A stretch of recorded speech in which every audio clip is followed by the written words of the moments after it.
Architectural Artcast. Some of the oldest questions that humans have been asking, from pretty much the moment we started asking questions: why do we exist? Where do we come from?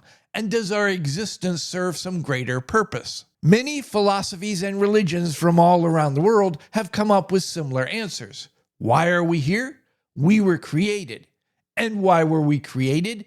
Because the Creator, a god or gods, has a greater purpose for humans. As is so often the case, these answers raise more questions. For example, if our lives are part of a greater purpose, do we have control over our lives, or are we just along for the ride? Can we be a part of divine will and still have free will? When you ask, why did Professor Tolkien write The Lord of the Rings, you'll often hear he's trying to create a mythology for England.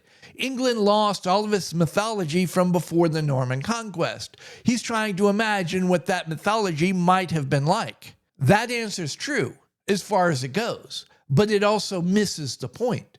What's a mythology? And why would Professor Tolkien care about mythology so much that he would want to recreate one for England? Myths come about when people start asking those age-old questions about their particular culture. Where did our culture come from? Why does it exist? What is its purpose? Professor Tolkien was trying to imagine stories that the Anglo-Saxons would have told about themselves based upon where they thought they had come from and what they thought their culture's purpose was. Professor Tolkien wasn't a blank slate.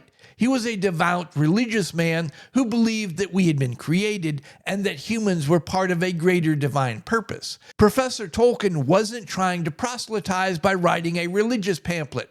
He was trying to create myths from pre-Christian Anglo-Saxons. Professor Tolkien was asking the question, what if a pre-Christian culture also believed that the universe and everything in it, including us, was created by one divine being, one God? What if they believed that all sentient creatures had been created as part of a greater divine purpose?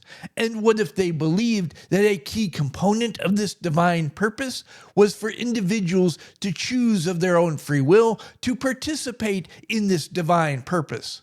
Just what would those stories look like? In Peter Jackson's film adaptation of The Lord of the Rings, there's the scene in the Mines of Moria when Gandalf tells Frodo and the audience that there is divine will in this world, Middle-earth. The One Ring became impatient to get back to its master, so it abandoned Gollum. But something happened outside its calculations. It was found by Bilbo Baggins in the dark tunnels under the Misty Mountains. Gandalf tells us that Bilbo was meant to find the ring, that this was all a part of Ilúvatar's divine plan. If Bilbo was meant to find the ring, this raises an interesting question. Was Sméagol and his friend also meant to find the ring as well? We are told that of all the creatures in all of Middle-earth, hobbits are unique in their ability to be able to resist the influence of the ring. Bilbo had the ring for decades, and it was only at the end, when the ring became more active, that it started to affect him. Frodo was able to resist the ring's direct attack up until the end, while he was taking the ring to be destroyed. Sméagol and his friend were also hobbits, or at least proto-hobbits, and at a time when the ring was at its weakest, they should have had the ability to be able to resist its negative influence. The only difference between Sméagol and Bilbo are the choices they made once they came into contact with the ring. When they first found the ring, Sméagol had a lot of choices. He could have let his friend have the ring. They could have shared the ring. He could have begged and pleaded to have the ring. He could have pretended to give up the ring and then later stole it when his friend wasn't looking. Or he could have just beat him up and taken the ring. But instead, he chose to go straight to Cain and Abel. Under the influence of the ring, Sméagol became Gollum, a creature of unspeakable evil, especially on this platform. As Gandalf said, many who deserve death are still alive. Bilbo doesn't know who Gollum is, doesn't know what crimes he may or may not have committed. He can't claim sticking his sword in Gollum would be an act of justice. Once Bilbo gets the ring, Gollum is no longer a threat to him, which we see. Bilbo escapes, and Gollum never finds him again. Bilbo can't chop up Gollum and claim self-defense. The source of the conflict between Bilbo and Gollum is they're arguing over who owns the ring. Gollum himself is proof that killing to take possession of the ring will not end well. When Frodo says, "I wish Bilbo would have killed Gollum when he had the opportunity, we would have a lot less problems today," Gandalf says, "No, you don't wish that. It was Bilbo's choice to show mercy that saved him from the ring's influence." Regardless of whether Sméagol was meant to find the ring or not, you have three similar individuals, similar backgrounds, lifestyles, what have you, and all three have very different experiences with the ring. All their experiences are determined by each individual's personal choices. We see the theme of personal choice affecting divine will in Merry's dagger. During the Battle of the Pelennor Fields, Merry managed to crawl up behind the Witch King and stab him in the back of the knee with one of the few weapons in all of Middle-earth that would actually do some harm to the Witch King, allowing Éowyn the opportunity to deliver the coup de grace, the killing blow. How is it that a little hobbit who was so naive that when he started out on his adventure didn't even think to bring a weapon, ended up with one of the few weapons in all of Middle-earth that could harm the Witch King? Tom Bombadil. When Tom rescued the 4 hobbits from the Barrow-wights, he gave them 4 daggers that he found in the Barrow-wights hoard. 4 magic daggers that were created in the Kingdom of Westerness, descendants of Númenor, ancestors of Aragorn. Tom Bombadil knows the future. He knew that the hobbits were going to meet Aragorn soon. He knew who Aragorn was. He knew that Aragorn was going to reclaim his inheritance, the kingship. And he knew that the hobbits were going to come into contact with the Witch King of Angmar, Lord of the Nazgul. So he gave the hobbits the only 4 weapons in all of Middle-earth that would actually harm the Witch King. Frodo exchanges his dagger for Bilbo's old sword, Sting. Sam, he loses his dagger somewhere along the way to Mordor. Merry and Pippin lose their daggers when they're captured by the Uruk-hai.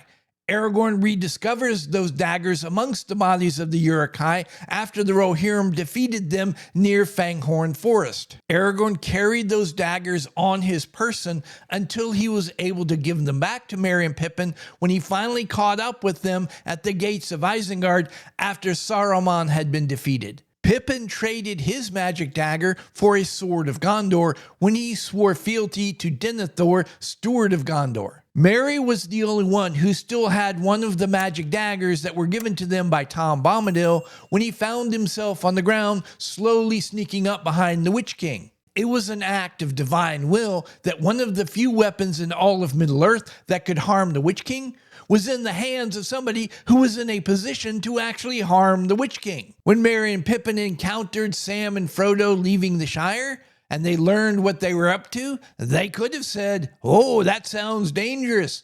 Let us know how it all worked out when you get back. Bye." No, they immediately said, "How can we help?" and joined them on the journey. When the Fellowship was attacked by the Uruk-hai, Merry and Pippin immediately sacrificed themselves, got the attention of the Uruk-hai, knowing that they would probably be captured, all so that Sam and Frodo could sneak away. In the books, when the Ents decided to attack Isengard, Fanghorn wanted to send Merry and Pippin away because he thought it was going to be too dangerous for 2 little hobbits.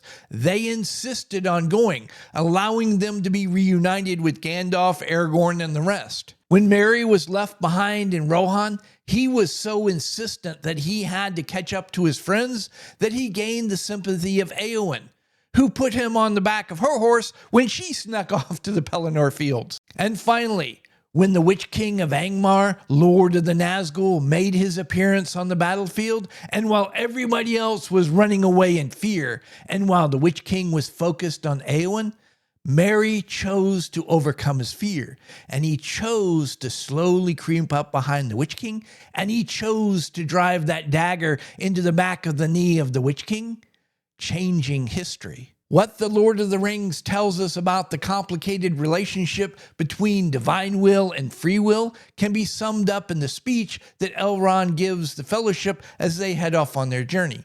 Swear no oaths to each other.